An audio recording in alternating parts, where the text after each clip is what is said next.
अस्सलाम वालेकुम जी, गपशप विद हिदायत सायर, पहचान टीवी। और ये शाम बिल्कुल जी आप लोगों के नाम में जब भी आता हूँ यहाँ पर तो कुछ ना कुछ ख़ास लेके आता हूँ। कोई ना कोई ख़ास मेहमान होता है, कोई ना कोई ख़ास मौजूद गुफ्तगू होता है जिस पर मैं बात करता हूँ और आप मुझे मान देते हैं, आप सुनते हैं और पहचान टीवी की इस खूबसूरत रवायत को आगे बढ़ाते हैं। और यकीनन पहचान टीवी पर जब भी आते हैं तो बेसिक मोटिव यही होता है कि हम जो पहचान है, हमारी बुनियादी पहचान, हमारी सकाफ़त, हमारी तहज़ीब, हमारा कल्चर, और उस तहज़ीब, उस सकाफ़त, उस कल्चर में रहते हुए जो हमारे माशी, माशरती और नफ्सियाती मसाइल हैं उनके हवाले से भी कुछ ना कुछ बात की जाए। तो जैसे कि आप जानते हैं कि हर बार कोई ना कोई मेहमान शख्सियत मेरे साथ होती है, तो आज भी मैंने एक खूबसूरत मेहमान शख्सियत को यहाँ मदऊ किया है और उनका ताल्लुक़ जो है वो शोबा नफ्सियात से है। और शोबा नफ्सियात से तो खैर बहुत सारे लोगों का ताल्लुक़ होता है, लेकिन ख़ास बात यह है कि पाकिस्तान जैसे मुल्क में जहाँ इतने सारे मसाइल हैं कि लोग न जाने कैसे कैसे मसाइल से जान छुड़ाकर नशे की तरफ आ जाते हैं, मुख्तलिफ़ एडिक्शंस की तरफ आ जाते हैं जो उनकी ज़िंदगी बर्बाद करने लगती हैं, तो वहाँ पर ऐसे लोग भी मौजूद हैं कि जो उन लोगों के लिए काम करते हैं, उन्हें उस मायूसी और अंधेरे से निकाल के वापस ज़िंदगी की तरफ लाते हैं, उन्हें हील करने की कोशिश करते हैं और कोशिश करते हैं कि वो दोबारा से अपनी नॉर्मल ज़िंदगी की तरफ आ जाए। बिल्कुल आज हमारे साथ मौजूद हैं रूह रवां द हीलिंग होम, जनाब लियाकत इलियास साहब। अस्सलाम वालेकुम। वालेकुम अस्सलाम, बहुत शुक्रिया आपने। और सबसे पहले थैंक यू सो मच, आपने वक्त निकाला हमारे लिए, आप यहाँ पे आए। और चूँकि मैंने आते ही तारुफ आपका दे दिया कि हीलिंग होम आप एडिक्शन पे काम करते हैं, तो मैं बुनियादी तौर पे ये पहले जानना चाहता हूँ कि एडिक्शन है क्या बेसिकली।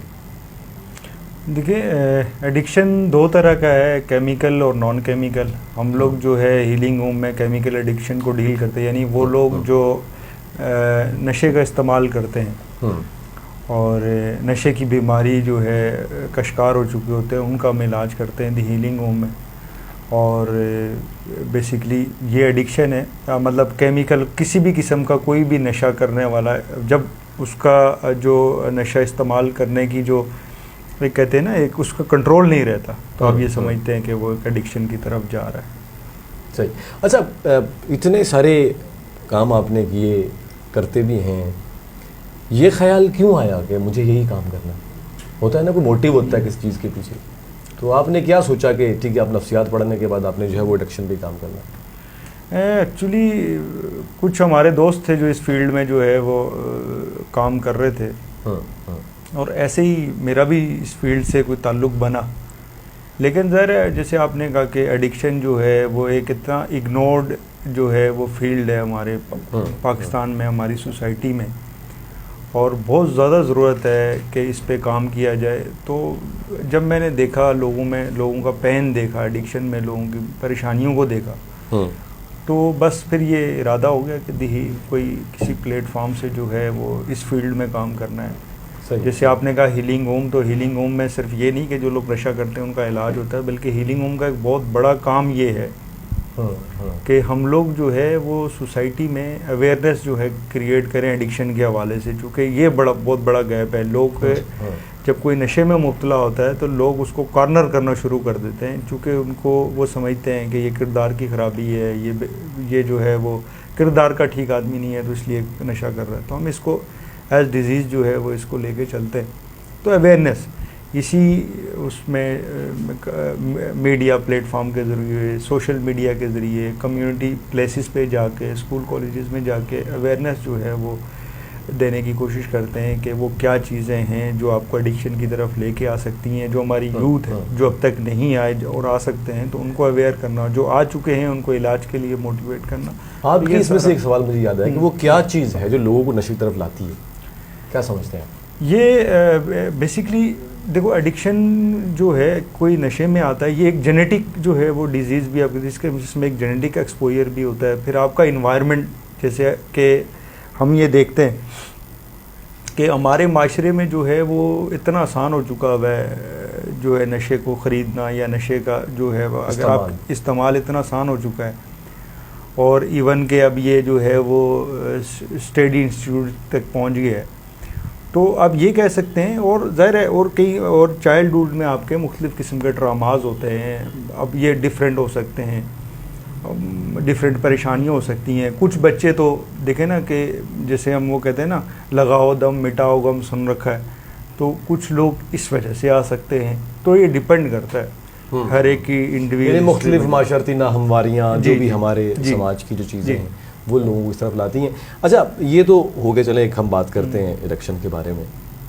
तो क्या समझते हैं कि जो अवेयरनेस के हवाले से काम होना चाहिए वो किस हद तक हो रहा है और किस हद तक होना चाहिए नौजवानों को इससे निकालने? हाँ बिल्कुल, इसमें मैं तो ख़ास तौर पे सबसे पहले मैं आपका शुक्रिया अदा करता हूँ कि आपने मुझे बात करने का, इस सेंसिटिव टॉपिक पे बात करने का मौका दिया।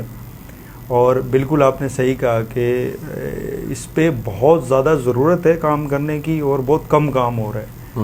तो जो भी लोग, जैसे आज मैं ख़ास तौर पे कहूँ कि हम ये जो हम बात कर रहे हैं इसके ज़रिए सोसाइटी में अवेयरनेस जारी है, तो इस पे बात होनी चाहिए।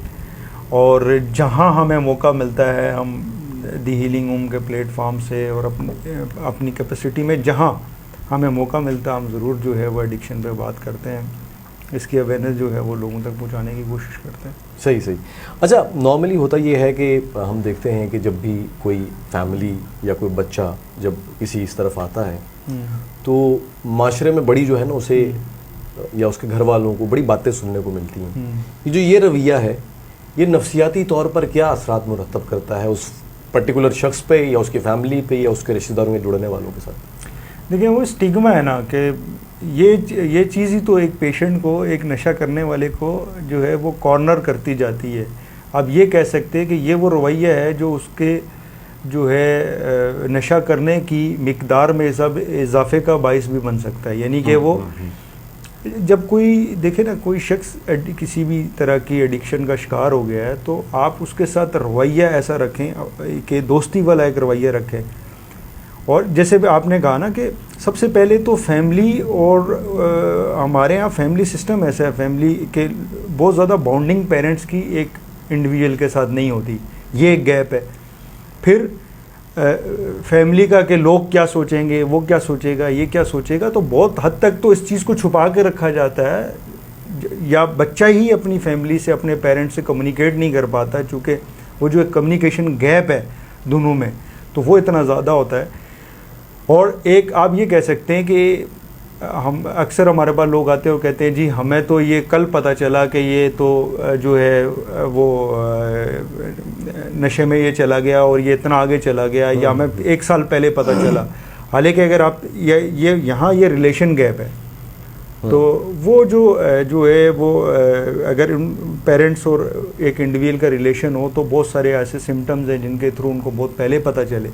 और जैसे आपने एक सवाल कहा कि बिल्कुल इसमें कोई शर्म की बात नहीं है। आज की साइंस ये कहती है कि नशा एक बीमारी है। ज़ाहिर है एक बीमारी है तो वो एक मरीज़ है। किसी भी मरीज़ को किसी भी बीमारी का इलाज कराते हुए या उसके हवाले से बात करते हुए बिल्कुल कोई शर्म महसूस नहीं करनी चाहिए। और इसीलिए मैं यहाँ पे ये कहता हूँ कि एक आम तौर पे आम लोग इस चीज़ को नहीं समझते, तो जो भी लोग या कोई फैमिलीज इसमें मुब्तला हो चुके हैं और वो इससे निकलना चाहते हैं तो बराए मेहरबानी एडिक्शन प्रोफेशनल से हेल्प लीजिए, लोगों से जाके मिलिए, डॉक्टर से मिलिए।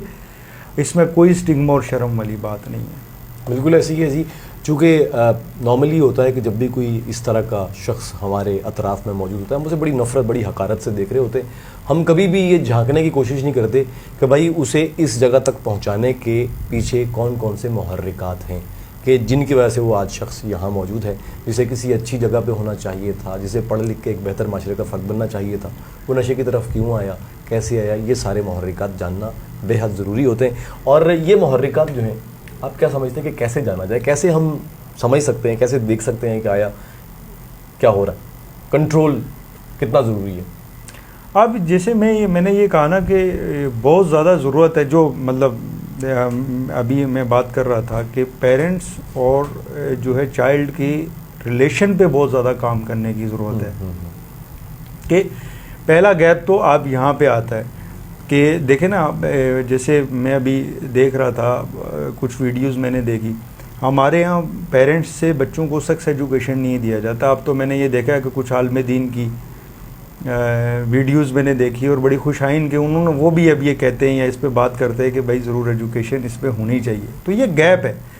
और जब भी ये कम्युनिकेशन गैप रहेगा, रिलेशन गैप रहेगा, तो ज़ाहिर है देखिए ना, जब जैसे जैसे वो एक इंडिविजुअल बड़ा होता है और वो सोसाइटी में उसको एक्सपोजर मिलता है, वो किस तरह का मिल रहा है, क्या इन्वायरमेंट है, किन लोगों के साथ बैठ रहा है, कहाँ उसका इंटरेस्ट, तो ये फिर डिपेंड करता है। आप ये कह लें कि एक फिर जहाँ से उसको जो इन्फॉर्मेशन मिले या जिस तरफ वो निकल पड़े, तो मैं समझता हूँ कि यहाँ पे काम करने की ज़रूरत है, पेरेंट्स और चाइल्ड के रिलेशन पे काम करने की ज़रूरत है। अगर ये मजबूत होगा, और ज़ाहिर है कि आप जो है इस तरह के टॉपिक को बजाय ये कि इस पर शर्म महसूस करें, इस पर बात करें अपने बच्चों को, अब बाकायदा एडिक्शन के हवाले से अवेयरनेस दें, उनको बताएं कि जब आप बाहर जाएंगे, जब आप पढ़ने जाएंगे या कहीं भी, देखें ना, एक बच्चा जब बड़ा होता है वो स्कूल जाता है, बाहर खेलने जाता है, तो उसको बताएं कि बाहर क्या क्या आपके साथ हो सकता है, किन किन चीज़ों से आपको बचना है, और गैप दें उसको,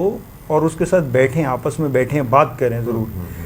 क्योंकि देखिए ना, जैसे ही हम कहते हैं ना कि जब एक आदमी नशे की तरफ जा रहा होता है तो उसके अंदर वाज़ह सिम्टम आ रहे होते हैं, लेकिन चूंकि वो रिलेशन गैप इतना होता है कि फैमिली को नज़र ही नहीं आ रहे होते, उनको तब नज़र आता है जब आप ये कह लें मामला हाथ से निकल जाता है, कि बेड़ा गर्क हो चुका होता है, जब मामला हाथ से निकल चुका। अच्छा, नॉर्मली जब हम ये सारी बातें करते हैं, हम ये सब कुछ देखते हैं, भालते हैं, इन पर गौर करते हैं, और ये देखते हैं कि आप एक मुद्दत से ऐसे लोगों को डील कर रहे हैं, तरह तरह के लोग आते होंगे, उसमें बहुत एग्रेसिव भी होते होंगे, स्मूथ भी होंगे, नॉर्मल कंडीशन में भी होते होंगे, तो कोई ख़ास चीज़ जो इन पेशेंट्स को या इन लोगों को डील करते हुए आपको कोई चैलेंज सामने आता हो, या कोई ख़ास कोई वाक़यात, कोई इंटरेस्टिंग वाक़यात कभी कोई ऐसा हुआ?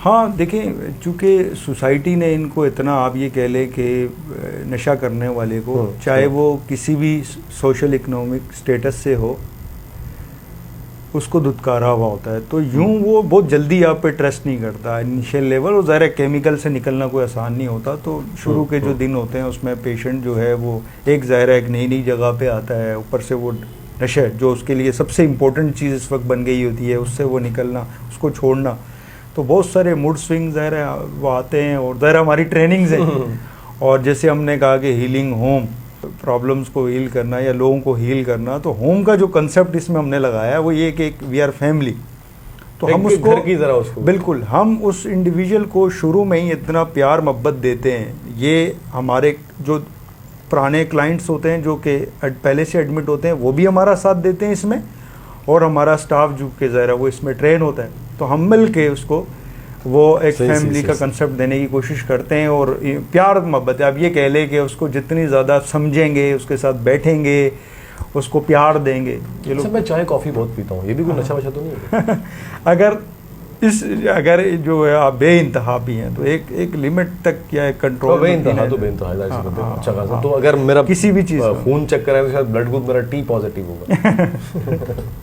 तो बिल्कुल जी, तो आपको इस तरह से थोड़ा काम जारी है। आप देख रहे हैं पहचान टीवी, और बात कर रहे हैं आज हम नशे के आदि जो अफराद हैं उनकी, और उनके इलाज की, उन्हें ज़िंदगी की तरफ लाने की, और मज़ेदार सी बातें हो रही हैं। तो मैं चाहता हूँ कि कोई इंटरेस्टिंग सा वाक़या शेयर करें जो कि इस पूरे सिनेरियो में आपके साथ कोई हुआ हो, कोई ऐसा इंटरेस्टिंग वाक़या, कोई केस ऐसा हुआ हो कि जिसने आपको तिकनी का नाच नचा दिया हो, या कुछ हुआ हो कुछ? हाँ, मतलब बहुत सारे हैं, स्पेसिफिक कोई इस वक्त माइंड में तो नहीं आ रहा, लेकिन बहुत सारे ऐसे चीज़ें होती हैं कि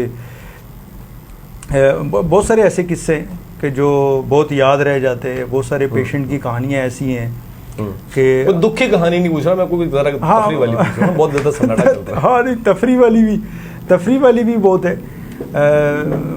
मतलब इस वक्त स्पेसिफिक तो मैं एक आपको नहीं बता सकता, लेकिन ये है कि बहुत सारी चीज़ें, ज़ाहिर है ये समझ लें कि ये जितने भी एडिक्ट लोग होते हैं ना, जीनियस तो बहुत होते हैं, ये जीनियस होते हैं, बहुत, और ये हर एक पूरी एक स्टोरी है। हाँ।